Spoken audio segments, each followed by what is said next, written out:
This is the mop-up for November 10th, 2023. I am David Feldman, and this portion of the David Feldman Show is brought to you by the Michigan Turkey Militia, who reminds you, make it a vegan Thanksgiving. This year, we're asking you nicely.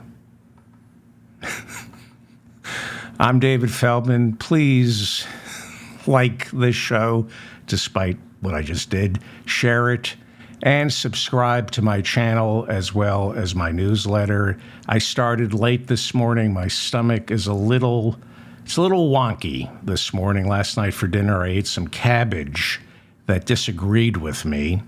Here, take a look. It was a very disagreeable cabbage, and it really kept me up all night. We were arguing about The Godfather. He insisted The Godfather 2 was better than 1, but I said there would be no 2 without 1.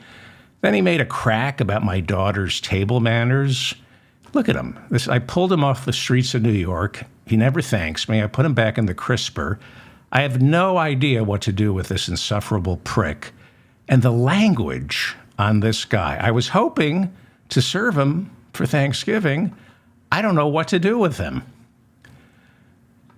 In yet another setback for the religious right here in America, Pope Francis announced the Catholic Church will welcome transgender people to be baptized and become godparents and grandparents. While the Pope has yet to recognize same-sex marriage, he has said that the LGBTQ community must be welcomed into the family. The Pope this year has criticized Republican Catholics in the United States, accusing them of being reactionary. He really did. He went after Republican Catholics. Pope Francis said Republican Catholics are mistaken when they look backwards to discover the roots of Catholicism. He said the roots of the Catholic Church can only be found by looking forward and embracing change. The Pope has spoken out consistently against capitalism and the greed that has permeated the West. He has also said climate change is man-made. It's nice when a religious leader actually reads the New Testament, isn't it? I like this Pope. Well, one of America's heroes has passed away, the commander of Apollo 8, the first spacecraft to orbit the moon. The commander of Apollo 8, Frank Borman, is dead at 95. Now, while Apollo 11's Neil Armstrong and Buzz Aldrin are remembered as the first humans to walk on the moon, we often forget that Frank Borman, along with James Lovell and Bill Anders, were the first humans ever to fly to the moon. And while they didn't touch down, they did orbit the moon, which at the time, this was 1968, was considered one of the greatest feats of mankind, or possibly the greatest feat of mankind. Borman and the crew of Apollo 8 are best remembered for reading the first 10 verses from the book of Genesis while on their way back home on Christmas Eve, 1968. At the time, it was the most watched television program in history. Bill Anders took this iconic photo of the Earth rising over the moon's horizon. He caught this while they were circling the moon. This is Apollo 8's Bill Anders. And this photo was considered mind-altering. For the first time in recorded history, humans were able to see the Earth in a completely different context. In a sea of nothingness, we were billions of people and animals and plants surviving on our own blue marble of a spaceship, hurtling through space and time. And this picture alone forced many, many baby boomers to commit to protecting our planet from the poisons of progress. And then Reagan was elected president, I think 12 years later. And 55 years later, after this picture was taken, scientists say unless we get completely off fossil fuels in the next 6 years, our spaceship Earth will be uninhabitable. Noam Chomsky, back in 1920, said, because the Republicans are so beholden to the oil companies and make a mockery of climate change, They, the Republicans, are a bigger threat to our planet than the Nazis ever were. The Republicans held their third debate Wednesday night, and the ratings are in, and they're not good. Of all three Republican debates, NBC's was the lowest rated. The next debate is in little under a month. It will be held in Alabama, and it is the last debate before the Iowa caucuses. Donald Trump will not be participating in this debate either, which means he will not have stood on the debate stage challenged by any of these candidates. And he's boycotting these debates. It's working for him. It's working for him. And if you paid attention to his testimony Monday, he can't debate anybody. You know, people keep thinking he's going to kick Biden's ass when they debate.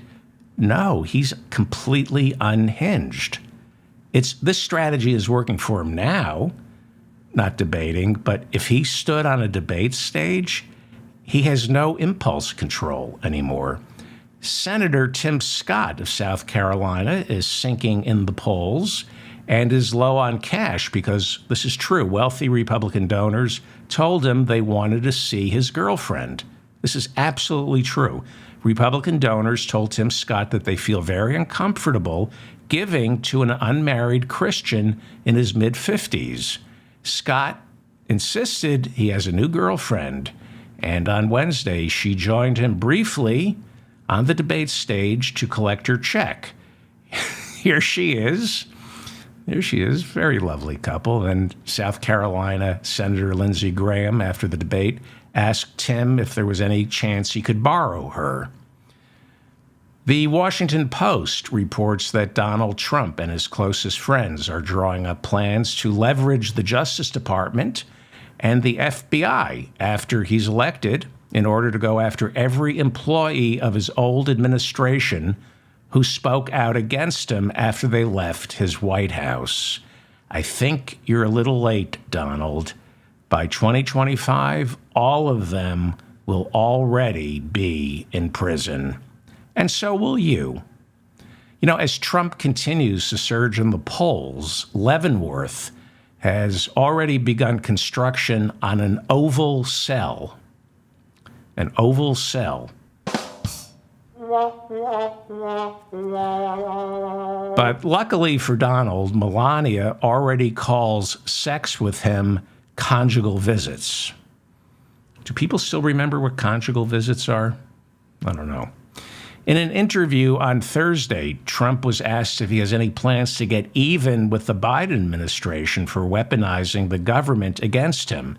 Trump said, quote, yeah, if they do this, and they've already done it, but if they follow through on this, yeah, it could certainly happen in reverse. He said it could certainly happen.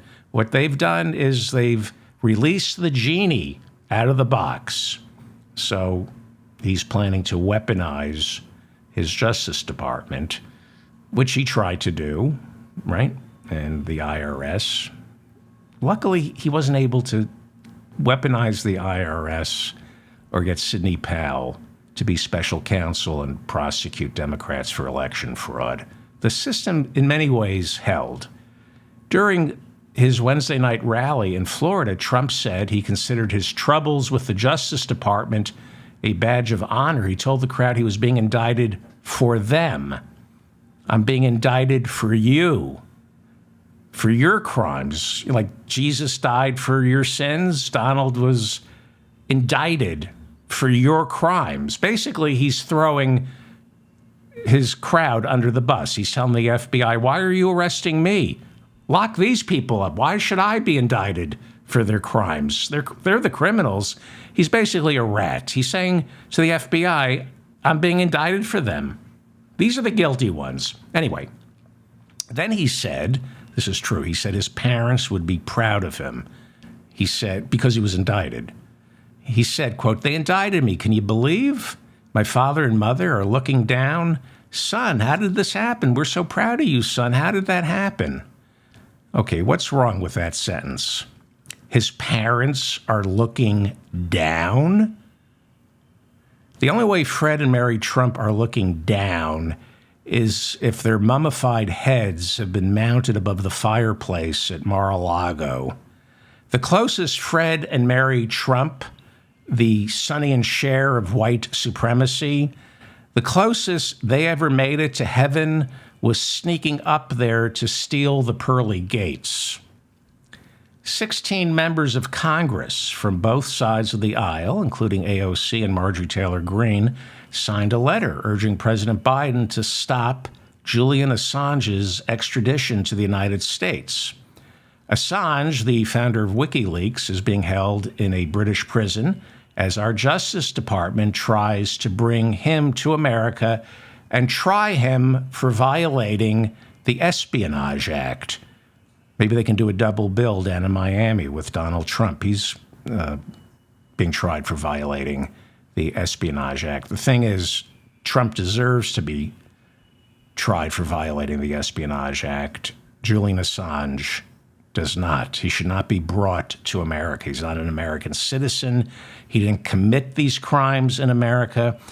And last year, a British judge postponed the extradition, saying America's prison system is so rotten, there's a distinct possibility Assange would end up dead in his cell. Well, that's not a nice thing to say about America's criminal justice system. The truth? Why would you say the truth about America's criminal justice system? Why do you have to go and tell the truth about our prisons? Assange released several highly classified documents and videos of American soldiers committing war crimes. And yet, not a single one of them, not a single soldier, has been charged. Back in the 70s, they used to say it's not the crime, it's the cover-up. Now we say it's not the crime, it's revealing the cover-up. That's Julian Assange's crime, reporting one.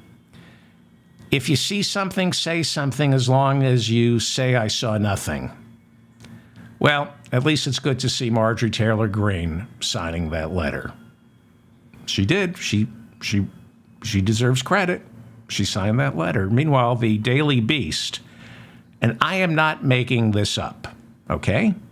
The Daily Beast reports that several Republicans in the House complained that Marjorie Taylor Greene can't stop calling Colorado Congresswoman Lauren Boebert a whore. I'm not making this up. It's not my language. I wouldn't call Lauren Boebert a whore. I would call her, this is true. Marjorie Taylor Greene, this is like countless Republicans have told the Daily Beast this. Marjorie Taylor Greene is dropping the Lauren Boebert is a whore phrase into every conversation she has with anybody, obsessively. Like by December, it's going to be Merry Lauren Boebert is a whore Christmas. It all started, I'm not making this up, you just go read it at the Daily Beast. Well, the stuff about Merry Christmas, but it all started back in January when Marjorie supported Kevin McCarthy for Speaker. Do you remember this? At the time, Marjorie Taylor Greene was a member of the far-right Freedom Caucus, which adamantly opposed Kevin McCarthy's nomination for Speaker. Now, McCarthy knew that Marjorie had clout with Donald Trump because she had become his opening act during her first term in Congress because Nancy Pelosi threw Marjorie off all the committees for threatening to kill her. This is true. Seriously, Marjorie Taylor Greene's first term as a congresswoman was spent touring the country as Donald Trump's opening act because she had nothing else to do. She had been removed from all her committee assignments. But then, when the Republicans took back the House in 2022, Kevin McCarthy saw that Marjorie was a force to be reckoned with. So he made a deal with her. He said, support me for Speaker, and I'll put you on the most high-profile committees, like House Oversight, where you can wear your big girl glasses and look like you can read. And that upset members of the Freedom Caucus, right? Marjorie Taylor Greene was a card-carrying member of the Freedom Caucus who thought Marjorie had betrayed them by supporting Kevin McCarthy. They said, you've you've betrayed the Freedom Caucus's core conservative principles, which are to grind government to a halt, break things, and hurt people. So for the first couple of months of 2023, after McCarthy became Speaker, Marjorie thrived. She did really well. And the Freedom Caucus, they were biding their time. They were waiting to get even. And so in the spring, this is all true, Lauren Boebert introduced articles of impeachment to remove Joe Biden from office. And this enraged Marjorie Taylor Greene because Marjorie had already introduced articles of impeachment for Joe Biden. So on the floor of the House, Marjorie Taylor Greene walked up to Lauren Boebert. This is all true, and it's been verified by several anonymous Republican sources. Marjorie Taylor Greene walked up to Lauren Boebert and said, "You know, you're a little bitch," unquote. And Lauren Boebert was so upset. She was just sitting there, and she was so upset she stopped giving the guy next to her a hand job and said, "You can't talk to me that way." Okay, I made that part up. But anyway, she went back to giving the guy sitting next to her a hand job. And Marjorie said, "Yes, I can. This is what Marjorie Taylor Greene said. She said, "I already introduced articles of impeachment and you stole my idea and my language. Instead of signing on to my articles of impeachment, you just lifted my articles of impeachment word for word and introduced them as though they were your own. But they're mine, you little bitch. You're just serving in Congress to get attention, and you've stolen my attempt to get attention. Come up with your own way to get attention, you little bitch." I'm paraphrasing. And then, this is true. I'm not making this up. The argument continued later. This is absolutely true. When they ran into each other in the congressional ladies' room, where the two of them often stand guard, checking for abnormal masculine bulges in the groinal pelvic lady parts vicinity. And they started screaming at each other at the top of their lungs. This is true. They really did have a fight in the congressional ladies' room. And they were calling each other the most horrible names. And former part-time Speaker Patrick McHenry with the bow tie, who was in the congressional ladies' room changing the batteries on his GoPro camera, he said, ladies, I beseech you to show a little decorum. Show a little respect. This is the congressional ladies' room. Save this kind of talk for the House Oversight Committee. I think I'm embellishing there. But this is what I know. The altercation between Boebert and Marjorie Taylor Greene grew so heated that it got back to the Freedom Caucus. And the sense was that Marjorie Taylor Greene was being the bully, and the caucus wanted Marjorie Taylor Greene to come to a meeting because Lauren Boebert is also a member of the Freedom Caucus, and they wanted both of them to air their grievances, but Marjorie ignored them. She wouldn't show up. And so the Freedom Caucus met without her, and they decided they were going to invite her to a meeting and then expel her. The next time she came to a meeting of the Freedom Caucus, they were going to expel her. But Marjorie knew they were going to expel her, so she stopped coming to the meetings. This is true, and that drove the Freedom Caucus crazy. They wanted her to come to a meeting so they could kick her out. So like everyone at the caucus would run into Marjorie and say, "How come we don't see you at our meetings anymore?" And she would say, "Because you're going to throw me out." And so they had to throw her out, but without having any fun. They just threw her out. So it was humiliating. She got thrown out of the Freedom Caucus, and she blames it all on Lauren Boebert. And she's holding a grudge. And so now Marjorie Taylor Greene, and this is the God's, I may have embellished a little, but the God's honest truth is Marjorie Taylor Greene will not let go of this grudge, and all day, any conversation includes the phrase, Lauren Boebert is a whore. This is our Congress. This is where Henry Clay. All right. I think it's against House rules to be on the floor of the House and call somebody a bitch to their face or call them a whore behind their back. It's against the House rules. So is this. This is Marjorie Taylor Greene. She will often sit next to Ralph Norman, Congressman Ralph Norman, and blow a bratwurst belch in his direction and make him guess what her toppings on the hot dog were. I mean, I don't think that's appropriate. A lot of the tension between Marjorie and Lauren Boebert is jealousy. Like, Marjorie hates it that Byron Donalds of Florida is always trying to grab a peek of Lauren Boebert's third nipple, but has no interest in Marjorie Taylor Greene's third nipple. And then there was the time right in front of Marjorie that Matt Gaetz said to Lauren Boebert, quote, "If you come back to my office, I'll file a motion for you to vacate your seat."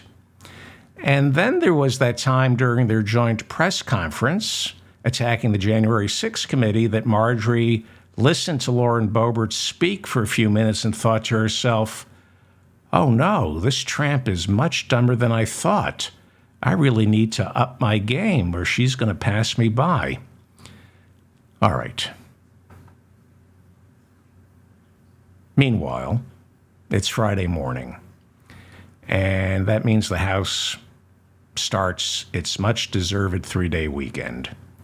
I mean, it's not like there's anything important over the immediate horizon other than a government shutdown in 7 days. Mike Johnson, the Speaker of the House, is in hell.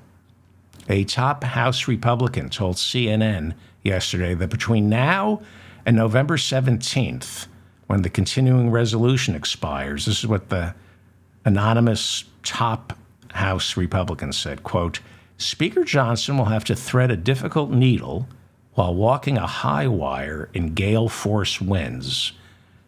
And then he added, "That's us right now. That's the Republican Party right now." In other words, it's going to get really ugly again among the Republicans. The government can't shut down. It can't. There are some Republicans who want to shut it down permanently, and they view a temporary shutdown as a victory. But there are political consequences to shutting the government down, which means if there's a shutdown, Republicans won't be reelected, and they can't come back in 2025 to shut the government down again. For example, the political consequences of a shutdown are serious, like in Virginia, for example. If the government shuts down, in Virginia, 170,000 workers and more than 130,000 military personnel would be forced to wait for their paychecks until after the shutdown ends. So they do get paid, but after the shutdown. But like most Americans, they live paycheck to paycheck, and they can't afford to wait for their paycheck. And they're going to remember who shut down the government. When Election Day rolls around next year, they're going to remember it was the Republicans who shut the government down. You know, as bad as the polls look for Biden, and I'll get to that in a second, the American people are going to be reminded that Republicans just can't, it's just that they're not good at governing. They can't even keep the effing government open. Troy Nehls is the Republican congressman from Texas. He's the genius who thought Donald Trump should be speaker. He said, quote, "I don't think the Lord Jesus himself could manage this group." He said that yesterday. And that's a line he stole from some other Republican congressman a month ago when Republicans couldn't elect a speaker. He stole a joke from some other Republican. He just reworked a month-old joke. To me, that's worse than calling Boebert a whore, stealing another congressman's soundbite. I mean, that's just... Now, this joke about even Jesus not being able to manage the Republicans, the premise is wrong. I mean, people love this joke. That's why he stole it. But the premise is wrong. I don't think the Lord Jesus himself could manage this group. First off, Jesus was a dark-skinned Middle Eastern Jew who wasn't born in America.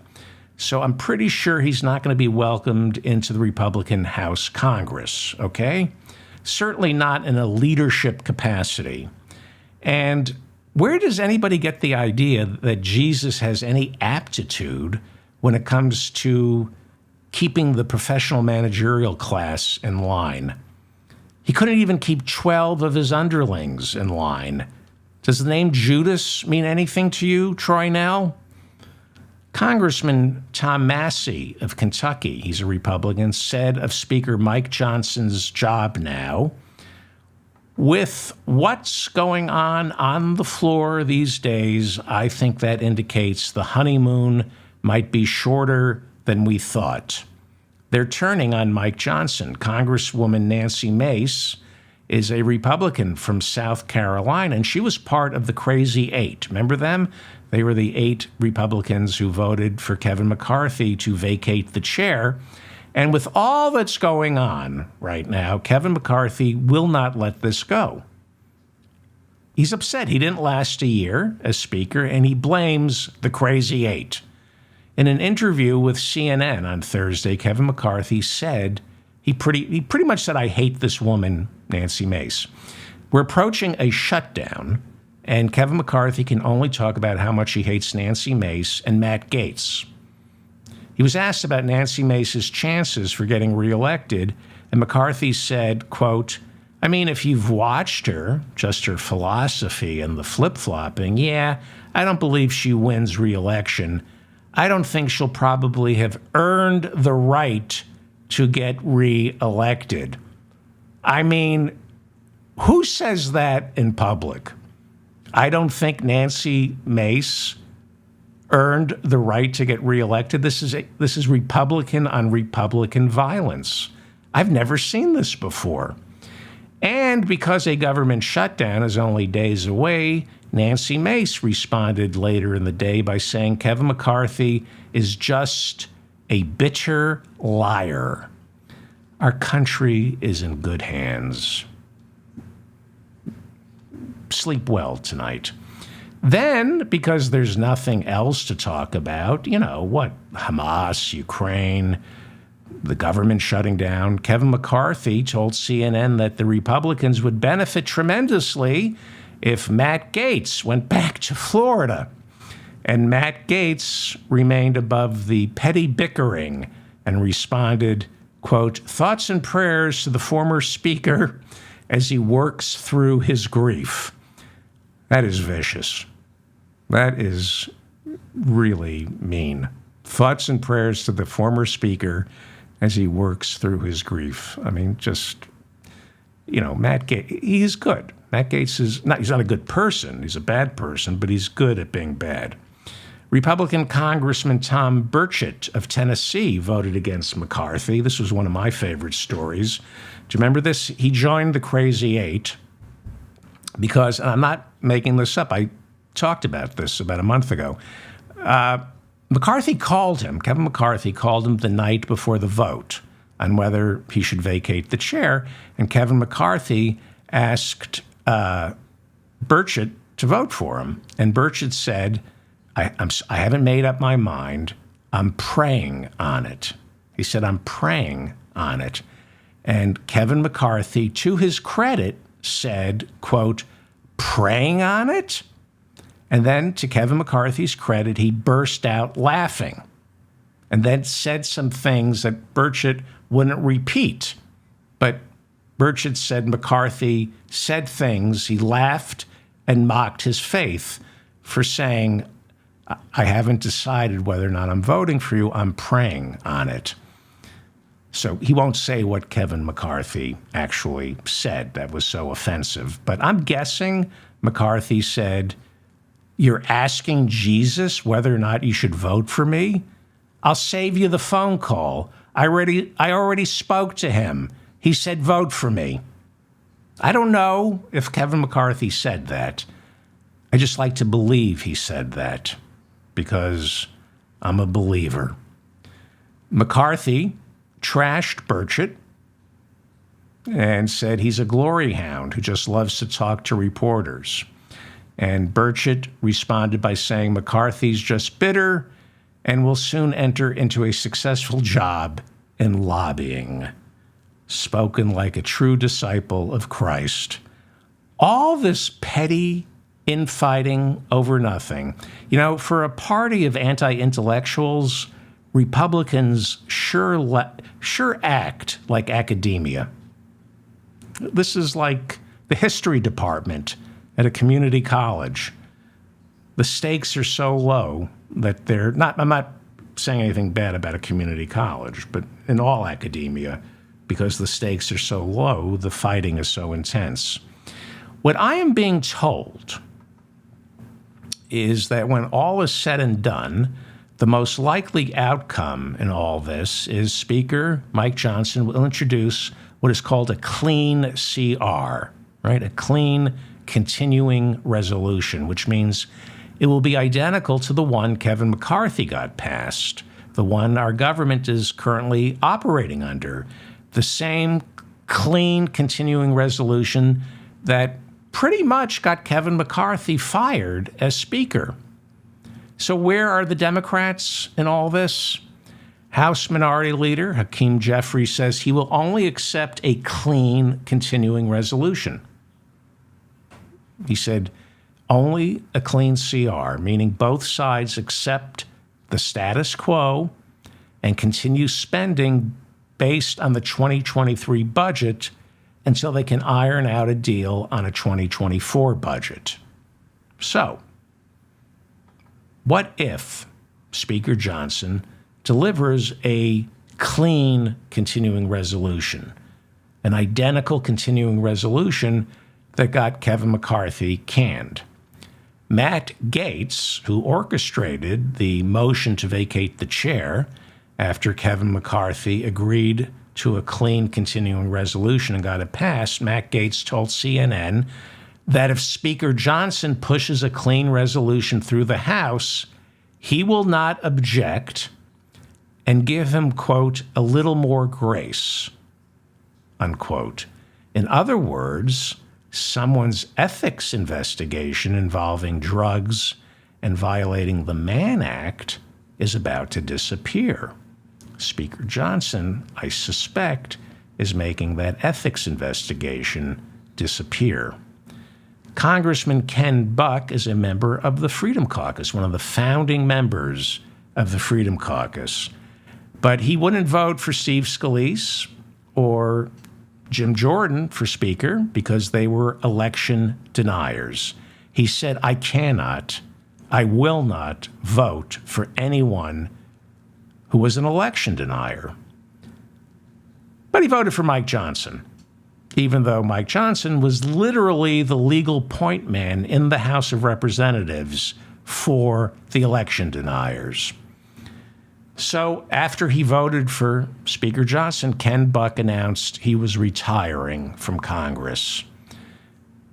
I guess Buck, after he voted for Mike Johnson, I think he probably got sick of all the death threats, It must be a pain in the ass working the phones, threatening to kill any member of Congress who won't vote for Mike Johnson. I'm sure he got sick of making all those death threats.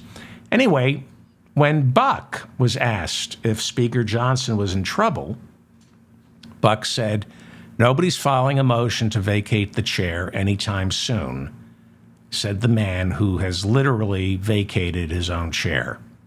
Right? He's the good guy, Ken Buck, votes for Mike Johnson, the bad guy, and then he's walking away from it all.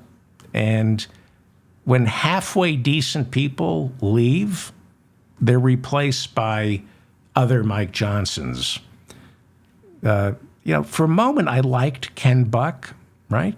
And then I remembered, oh, yeah, he's with the Freedom Caucus. Leopards don't change their spots. Kevin McCarthy, earlier in the day, echoed Buck's sentiment.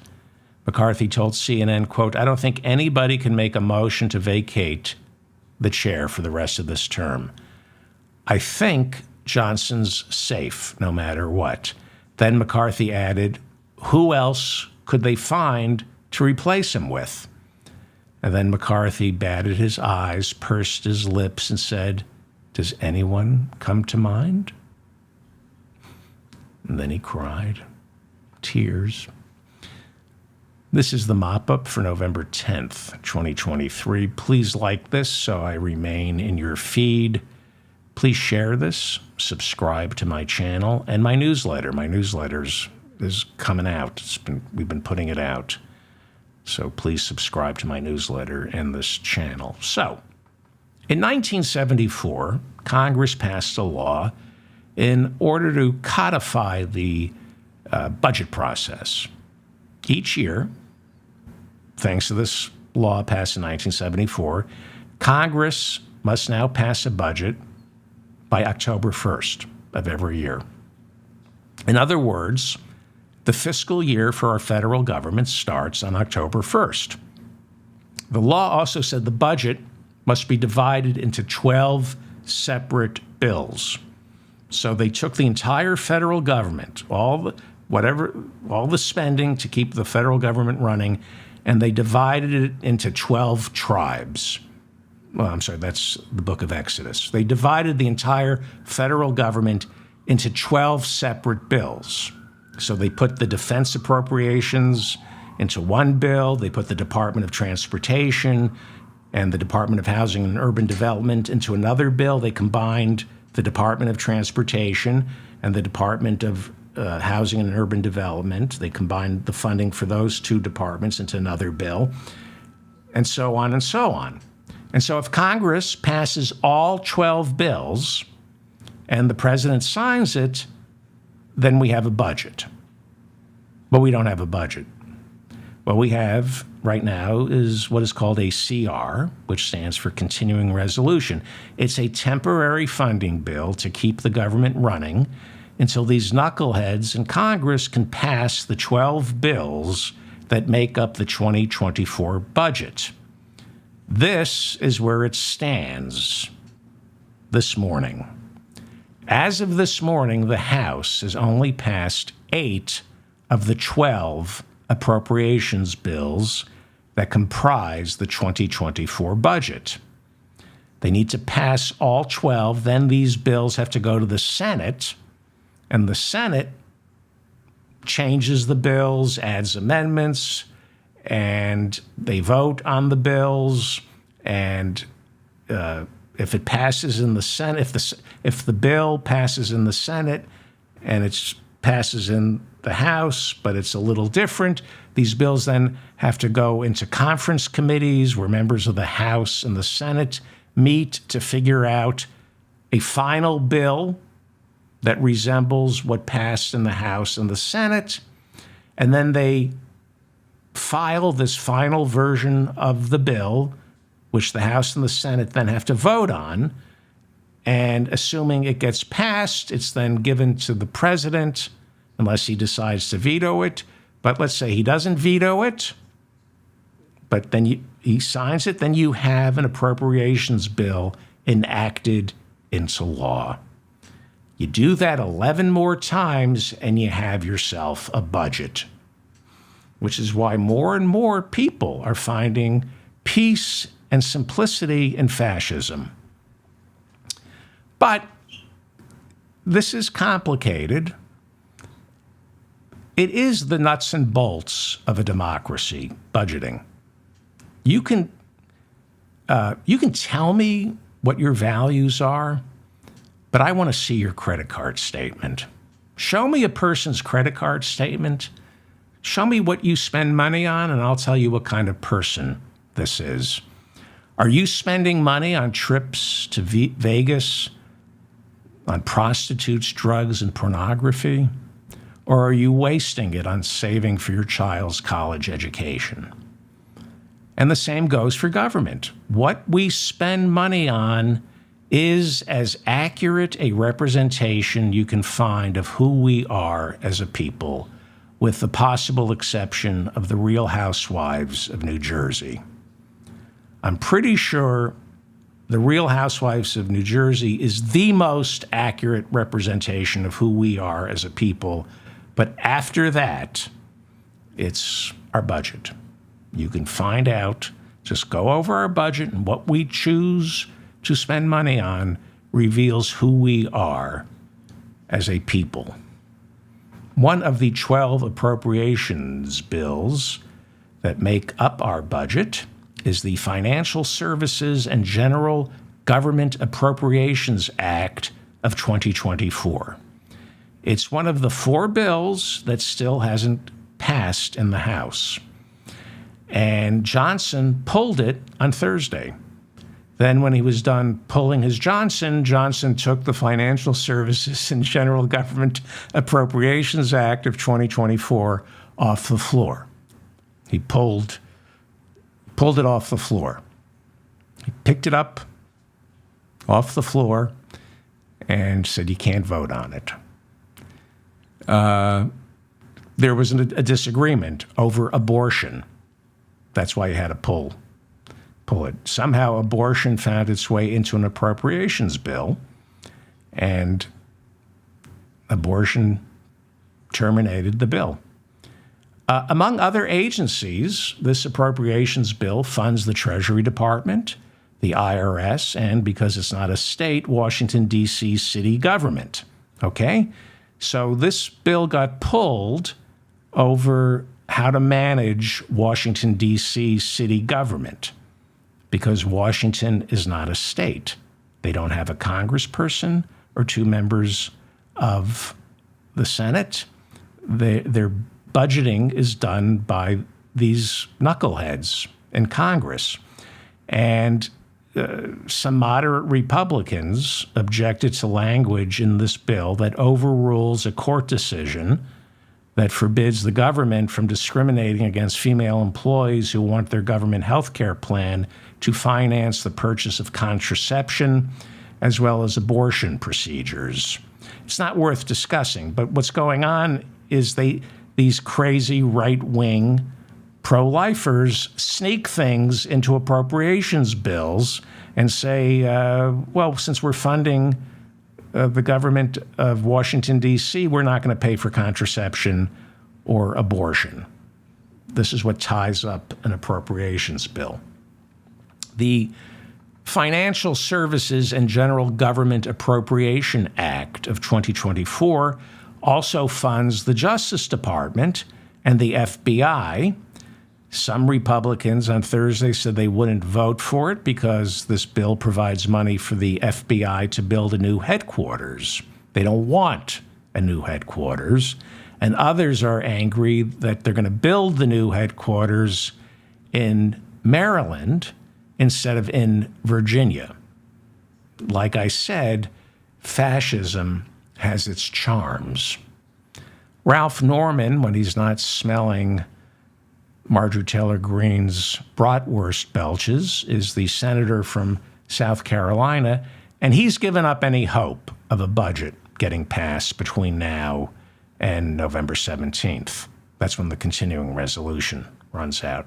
So he is a member of the Freedom Caucus, and so is Mike Johnson. So they met privately, and Ralph Norman told the speaker that the Freedom Caucus is all in on this new idea of a laddered continuing resolution, which nobody understands, which is why the Freedom Caucus is pushing it.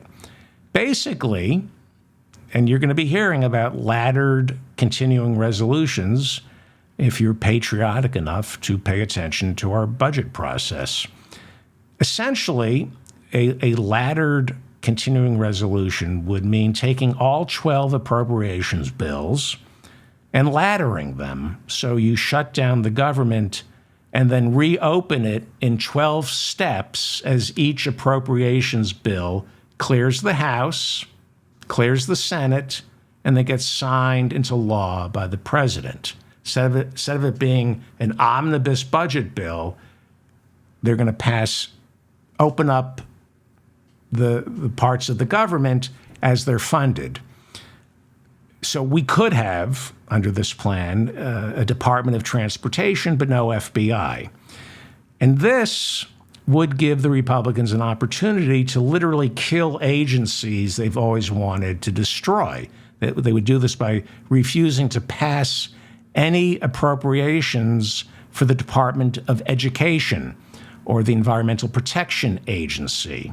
And it would seem less cruel, right? They could ladder it so most of the government gets opened, except for the agencies the Republicans, and by Republicans I mean the Heritage Foundation, want to destroy. I mean, this is the big plan. This is Project 2025, to have Trump on day one, when he's reelected and inaugurated on day one, start dismantling the administrative state. Start firing, I think the plan is within 4 years, 50% of the people who work in the federal government. That's the secret plan. And by laddering the budget, it allows certain parts of the government to open up, and it gives Republicans the power to keep certain parts of the government shut down. They just won't pass those specific appropriations bills. Budget Chairman Jody Arrington is a Republican from Texas, and he said yesterday, this is a Republican, he said of the laddering continuing resolution, not going to happen, because he's a Republican, and he said it's not going to happen. He's the chairman of the Budget Committee, and it's not going to happen, he said, because it's too complicated, and it means less golf for him, basically. West Virginia Senate Democrat Joe Manchin announced he's not running for re-election. Manchin has more than $12 million in his war chest and has started to hint that he might make a run as a third-party candidate for president. Hey, remember me? I'm the prick who takes more money from the fossil fuel industry than any other member of Congress. I've represented the state of West Virginia for more than a decade, and it's poorer and worse off today than it was when I first got to Washington.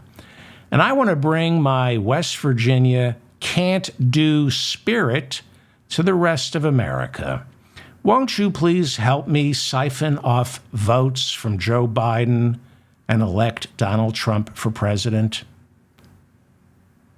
This guy, I've talked about his daughter and why she should be in prison for price fixing. His daughter was a drug company executive, and he's a bad guy.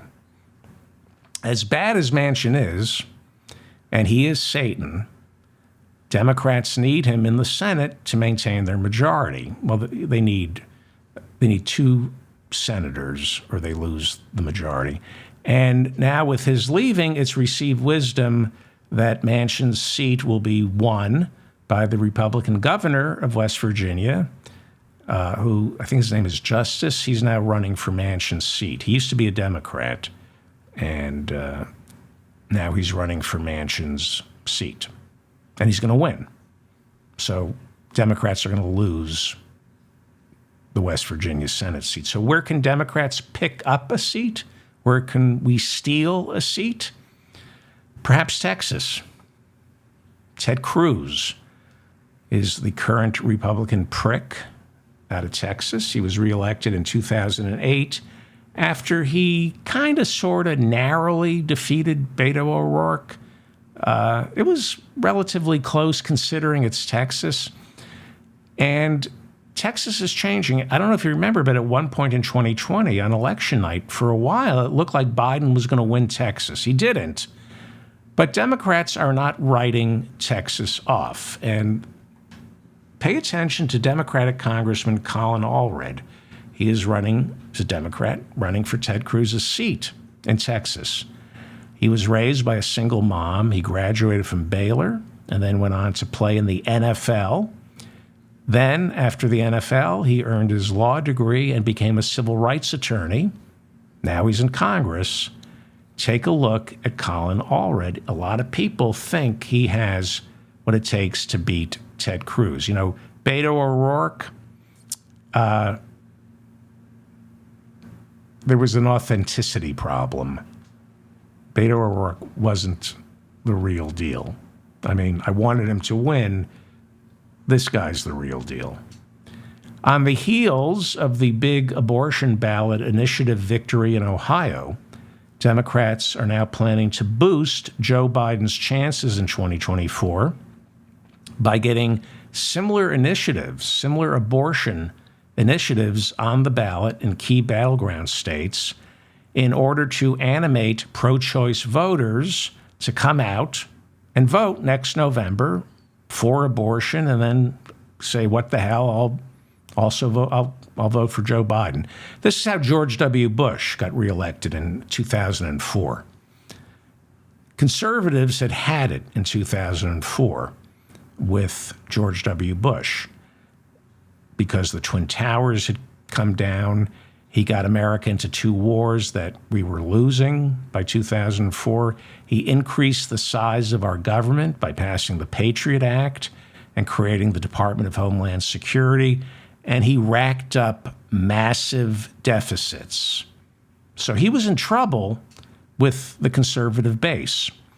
Karl Rove, and then got together with the chairman of the Republican Party at the time, Ken Mehlman, a closeted homosexual. Ken Mehlman, he's now out, but at the time, Ken Mehlman was a closeted homosexual.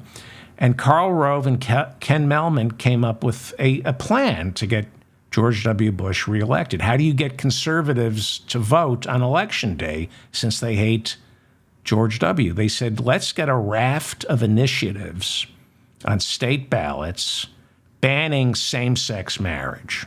So 2004 was the most homophobic presidential campaign in American history. The plan, and it worked, was let's get conservatives to go to the polls to vote for their hatred for homosexuals. Okay, we get them off the couch, angry at gay marriage, and then while they're in the voting booth, they figure, what the hell, as long as I'm hating homosexuals, I'll vote for Bush. And it worked. And now the Democrats are doing this with abortion. Axios reports that Democrats are pushing to get abortion initiatives on the 2024 ballot in Arizona, Nevada, and Florida, as well as Colorado, Nebraska, and South Dakota. Axios reports that since the Dobbs decision that overturned Roe v. Wade, thank you, Samuel Alito, you prick. Since the Dobbs decision, the pro-choice movement in 2 election cycles now, the pro-choice movement has won abortion initiatives in California, Kansas, Kentucky, Michigan, Montana, Vermont, and now Ohio. Interesting. All right. Where are we on time? Oh, okay. There are more key lessons coming in from Tuesday's election. The New York Times reports that before Trump, the Democrats always had trouble winning in the suburbs. But starting in 2016, the Democrats began to win big in the suburbs because suburban voters disapproved of Trump's morality, right? Hillary won the popular vote in 2016, and she won in the suburbs because they didn't approve of Trump. The Democrats went on a winning streak every 2 years. They continued since 2016 to win in the suburbs until 2022, until the midterms, when Republicans were able to poke holes in Biden's economic agenda by lying about it. But the New York Times reports that on Tuesday, the Democrats won big in the suburbs of Kentucky, the suburbs of Virginia, and the suburbs of Ohio. That's a big story for Democrats to be winning in the suburbs of Kentucky, Virginia, and Ohio. And why did the Democrats do so well on Tuesday in the suburbs? Well, the New York Times says because Republicans lose. They lose hard when elections are about abortion, when elections are about the culture wars. Republicans lose. So don't be so disheartened by these polls that are coming out about Biden. Jim Messina is an interesting guy. He was Barack Obama's campaign manager in 2012. And Obama's reelection campaign in 2012 is considered a textbook case in excellence. It was just a perfectly run campaign. And Jim Messina issued a report after Tuesday's elections to reveal what he considers to be his key findings. And if you care about this stuff, they're pretty edifying. So Democrats flipped the Virginia House of Delegates and kept control of the Senate. That's huge. Why? Why did they win? Because, according to Jim Messina, Republicans in Virginia campaigned on tax breaks and tried to convince the voters that Bidenomics is a failure, and voters weren't buying it. Republicans in Virginia lost because they went all in on this new 15-week abortion ban that Republicans nationwide are trying to gain traction with. Messina said Virginia voters chose Biden in Tuesday's election. They chose Biden and the Democrats over hard-right Republicans. And he says, despite the current polling, this all bodes well for Biden in 2024, as well as the down-ballot candidates. He talks about the role abortion played in Democrats beating Republicans on Tuesday. You cannot overstate how big a problem abortion is going to be for the Republicans in 2024. They can't ignore the Dobbs decision. They cannot ignore their unholy alliance with the religious right.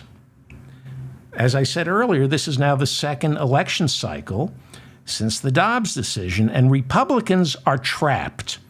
They're stuck with abortion. They're getting dragged down by the pro-life movement. Messina says in 2022, Republicans pretended the Dobbs decision never happened. The Dobbs decision came down last year.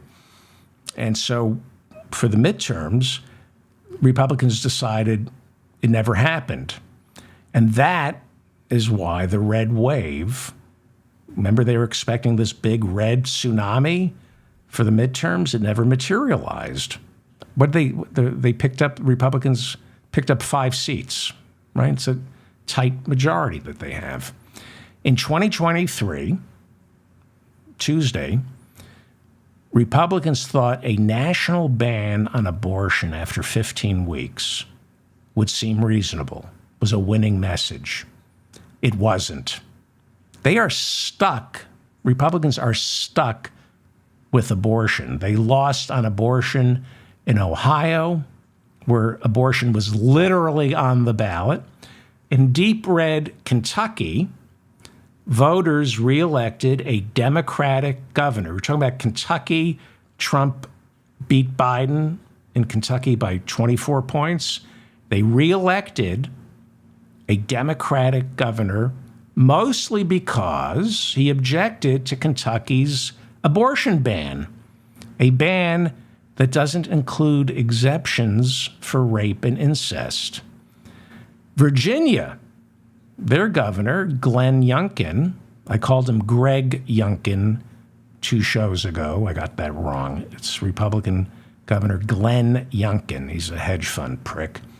He thought he was going to be propelled to national prominence on Tuesday and that he could jump into the 2024 presidential race by selling his party's 15-week abortion ban. They thought it was a great compromise.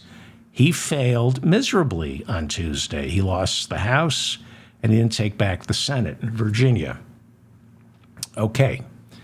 Messina, remember, he ran Obama's 2012 reelection campaign. He's concluded that election deniers lose elections. Well, yeah, I mean, that's why they're election deniers, Jim. If they could win elections, they'd say, yeah, the system works fine. But he points out in Pennsylvania, Democrats won another seat on the state's Supreme Court, giving them a 5-2 majority on the Supreme Court by defeating a Republican who was an election denier. In Kentucky, deep red Kentucky, the Democratic governor, Beshear, sailed to re-election because of abortion, but also because his GOP rival, the state attorney general of all people, refused to distance himself from Donald Trump's lies about the 2020 election. Election deniers, it's not a winning message. On an upbeat note, yes, I just took a gulp of water. There's one of my listeners hates the sound of me swallowing water. On an upbeat note for Joe Biden, Jim Messina says that Kentucky races for governor have successfully predicted the last 5 presidential elections. So goes the race for governor. The year before a presidential election, so goes the presidency. Whoever gets elected, if a Democrat gets elected governor of Kentucky the year before an election, it means a Democrat's going to get elected president. So things are not as bad for Biden as we all think. And finally, Messina concludes that money wins elections. Well, he's going to conclude that because he's in that business now. He gets a piece. They get a percentage. If you're a campaign manager, you get like a piece of the campaign fund. I think they get like 15%, the campaign manager. If a presidential candidate spends like $1 billion on advertising, the campaign manager gets like 15% of it. So obviously Jim Messina concluded that money wins elections. He says the Democrats won big Tuesday night because they raised more money than the Republicans did, and they spent it. In Virginia, Democratic candidates outspent Republicans 2-1. Pro-abortion super PACs and PACs outspent their pro-life counterparts 9-1 in Virginia. In Ohio, we talked about this 2 shows ago, pro-abortion supporters spent nearly double what the pro-life people spent, which is surprising because you would think they would have spent money on this. Kentucky Democrats outspent Republicans 3-1.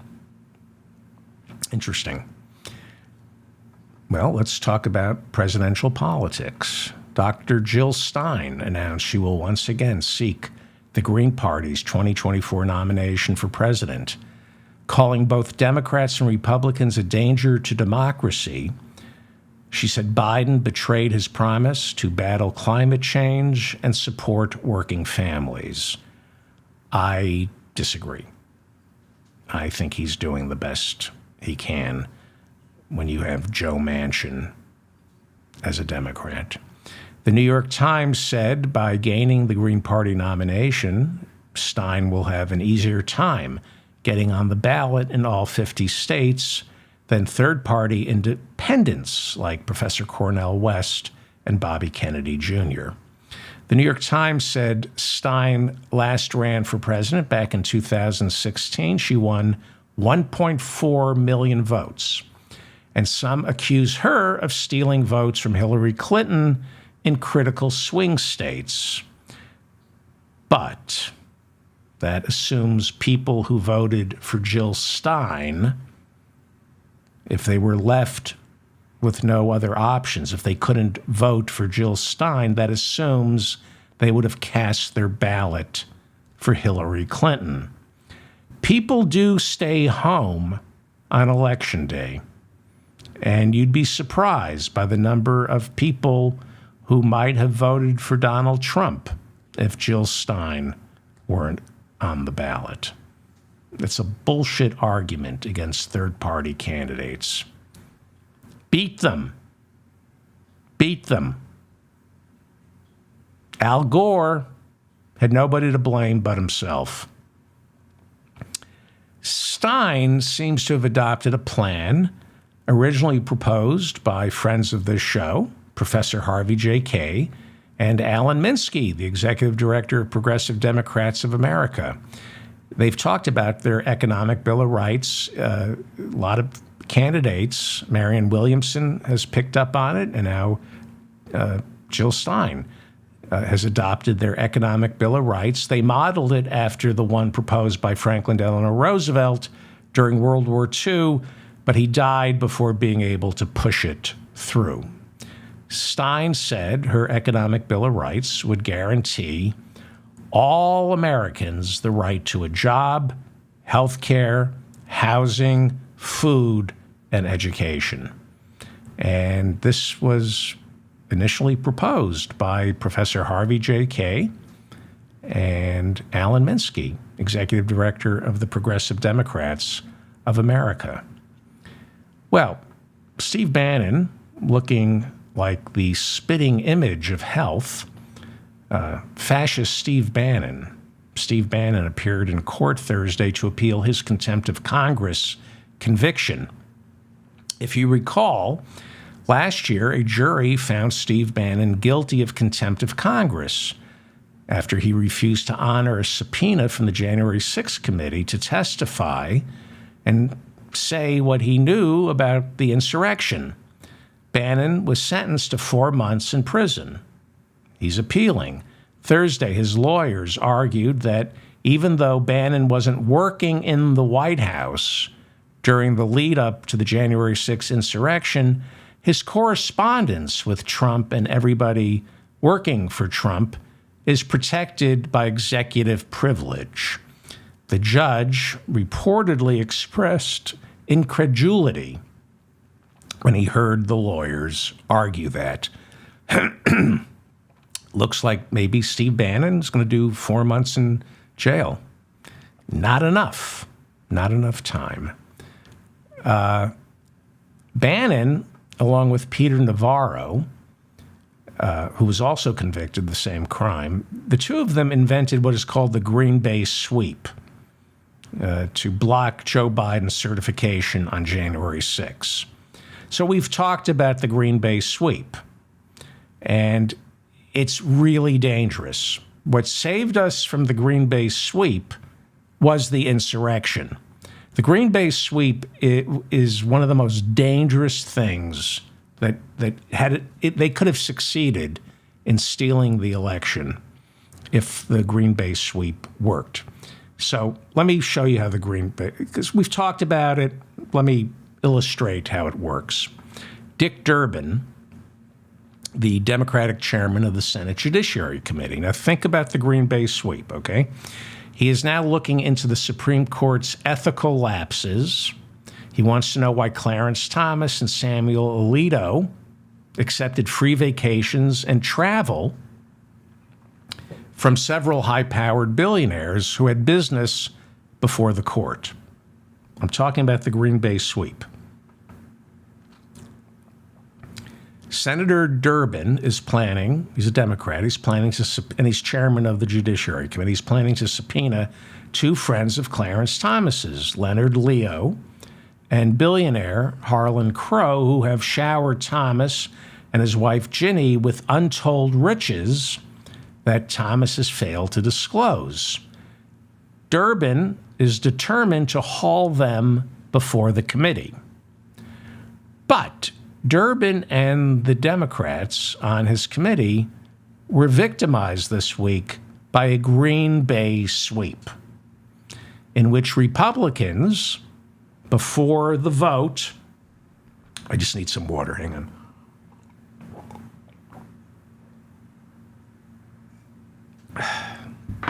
How long have I been talking? An hour and 10 minutes. All right, I just need some water. And I was just going to say something so disgusting. Just need some water, and now I need to blank. What could I be thinking? So the Green Bay sweep. Durbin, the Democrats, were victimized by the Green Bay sweep. Republicans on the committee, before the vote on whether to issue the subpoenas, they flooded the zone and introduced nonsense motions and amendments to slow down the debate and delay the eventual vote on these subpoenas, which Republicans knew they were going to lose because Democrats control this committee. It's the Senate. So they slowed it down, and they never got to vote on whether or not to subpoena Harlan Crow and Leonard Leo because of the Green Bay sweep. They flooded the zone with nonsense and challenges. Durbin congratulated the Republicans for running out the clock and delaying the vote, but he assured them there will be a vote and there will be subpoenas issued. Senator Ted Cruz sits on that committee. And if you remember, Ted Cruz was working with Arizona Congressman Paul Gosar. Together, they were doing the Green Bay sweep on January 6th, just as protesters crashed into the Capitol. They were slowing down the count. The idea was the Green Bay sweep was slow down the count for 3 days. That was the idea. And so Ted Cruz was Green Bay sweeping. Did I say Green Day? Green Bay sweeping the Judiciary Committee. And they did slow down. They haven't voted yet. He succeeded temporarily. He introduced a motion that said if those subpoenas are introduced, then the committee should also subpoena Hunter Biden's GPS and cell phone data.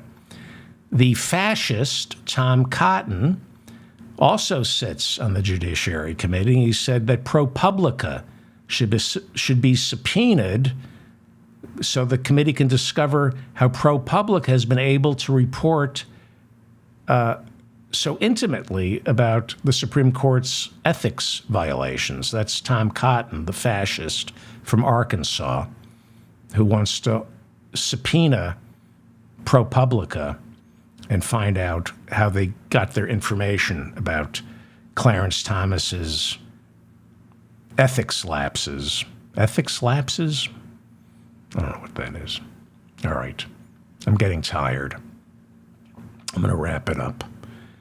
The CDC reports that the number of parents opting out of vaccinations for their children is the highest it's ever been in American history. Thanks from a grateful nation to Joe Rogan, Jimmy Dore, and Bobby Kennedy Jr. Thank you. Thank you for that. Robert De Niro was ordered to pay his former assistant $1.2 million in a gender discrimination lawsuit. I don't know if you read what happened. During testimony, De Niro was accused by the plaintiff's attorneys of screaming at his assistant. His assistant is suing him because she said he screamed at her.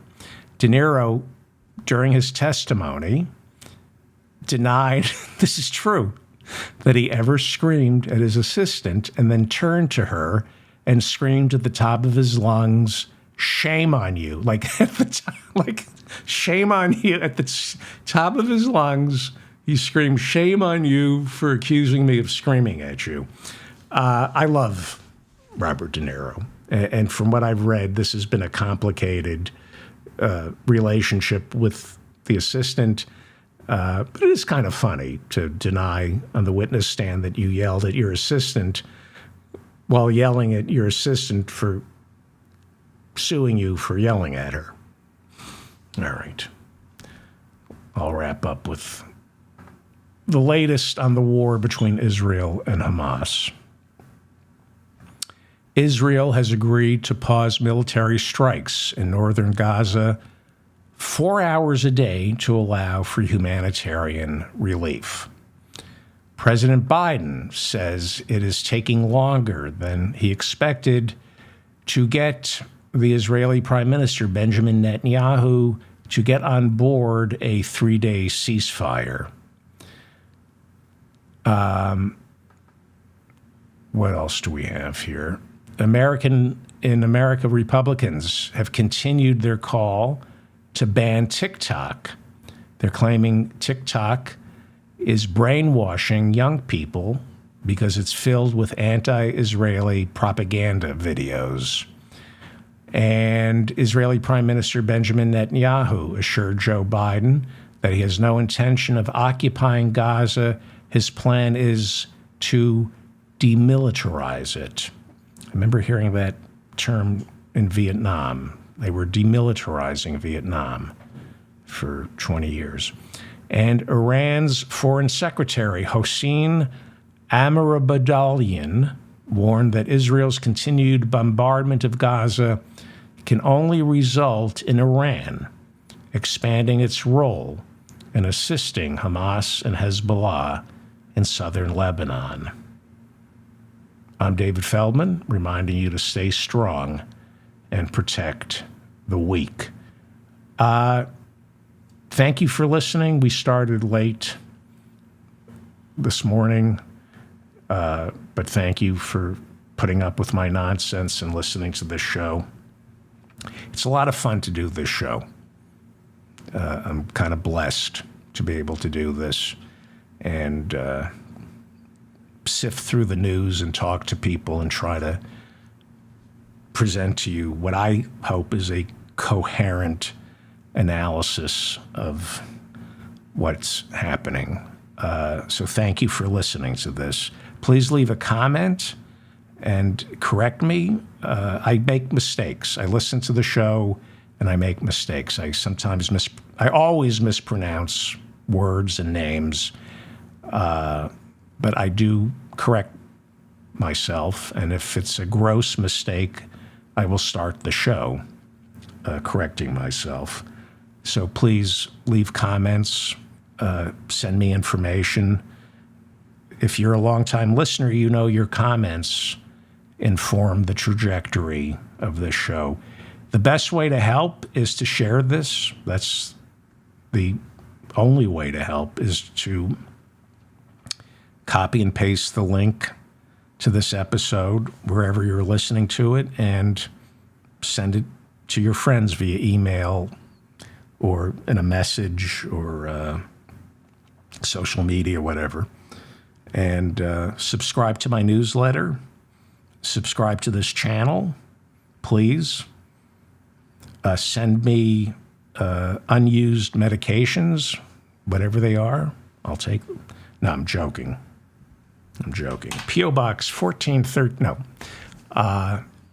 What else? Thank you to the mods. I don't know I don't know if Bob is here moderating today, because oh my God. We started so late today. I'm sorry to keep people waiting. All right. That covers everything. I like this. Make it a vegan Thanksgiving. This year we're asking nicely. Thank you. I'll see everybody tomorrow. Thank you.